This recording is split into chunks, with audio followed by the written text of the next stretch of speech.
So in terms of carpet bombing, so this we're talking about a distribution strategy of taking content and putting it in as many different formats as possible, in as many different places as possible, all pointing back to your website. Is that strategy strong enough to hold up if the content is not that strong? So if you've got two identical campaigns, one strong content, one weak content, are they both going to be good, or is one just going to smash it and the other won't get very much result from it? Yeah, it's a good question. I um, I'm hesitant to say this because I know it's true, but it pains me to say it. You can have shallow content that's widely distributed, and it will beat deep content, unfortunately, that's only on one channel. So if you hide your light under a bushel, which is an old Christian narrative story, don't hide your light under a bushel. It's a bad thing. So a lot of people will do video, and they'll have a great YouTube channel. That's great. But if somebody now has had less quality content, but it's been multiple formatted and it's on Instagram and it's on Pinterest and it shows up everywhere, um, it, it's um, it's a Kardashian strategy, unfortunately, that's successful, but it's not of particularly good quality.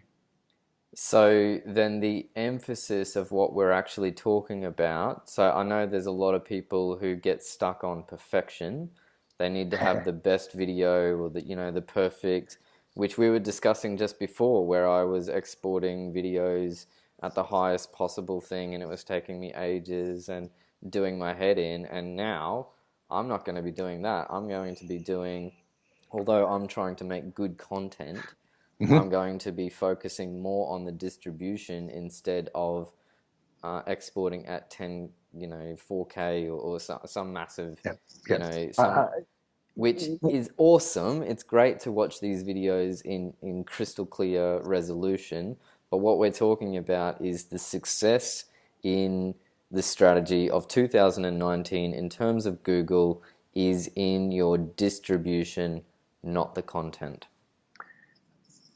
Well, I always want good content, but as Tamara Lohr, who's one of our company directors, says, and she's the left-handed brainiac who brought it in, she said, for every dollar you spend on content creation, you should spend $10 on distribution. Wow, 10 times as much on distribution. Yeah. So don't spend $10,000 building the corporate video. Spend $1,000 building the corporate video and spend the other 9,000 on distributing it. That's pretty powerful shift, right? Like I imagine there would be a few people that would be rolling over in their graves Yeah, hearing well, that. Bill Gates built Microsoft, and for every dollar he spent on R&D, he spent 11 on marketing. Was Windows the best product? I don't think so, but it sure as hell dominated the market for a number of decades because it Mm. was the best marketed. That's very interesting. That's a very, very powerful way to think about it. And for me, I'm a creative person. Like for Right? me, it happens in the content. Like I need emotional triggers. I need high visual impact. I need really good music. I need, and I double down, double down, double down, double down. And I've seen really good content, not just of my own, but other people doing similar things, and nothing happens. Like Yeah. nothing happens, and that's so disappointing.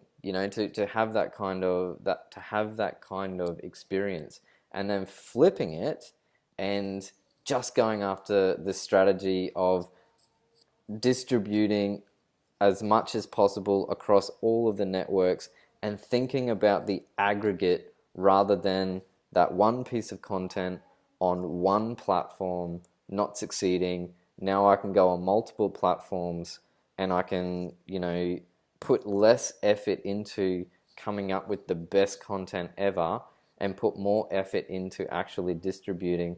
I think that's awesome. Okay. I think it's awesome.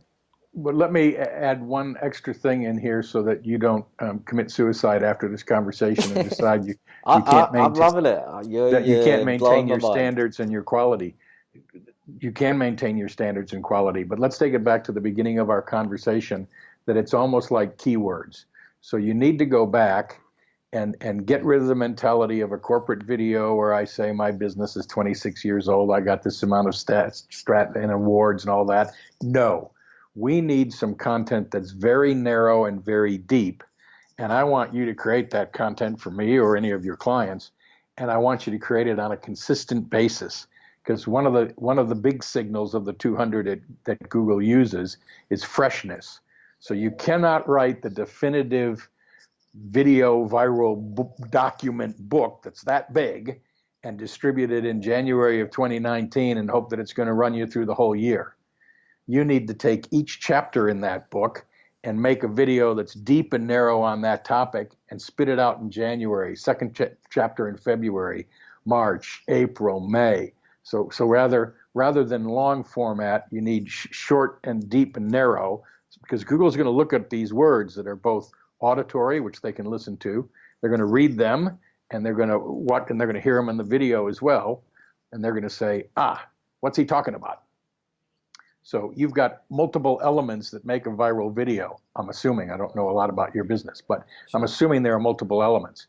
Don't try to cover them all in one piece of content, repurpose it 3 times, carpet bomb it all over the internet, and then do nothing for 12 months. Yep.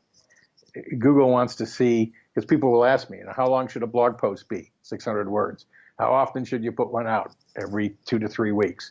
So it's more about frequency, good quality, but having it frequent and widely distributed. Got it. So the consistency of basically it's happening in the upload in as many places as possible, as frequently as possible. Bingo. Okay. That's pretty good. So that's where the strategy is. That's it. This is 2019. This is how you need to succeed on Google.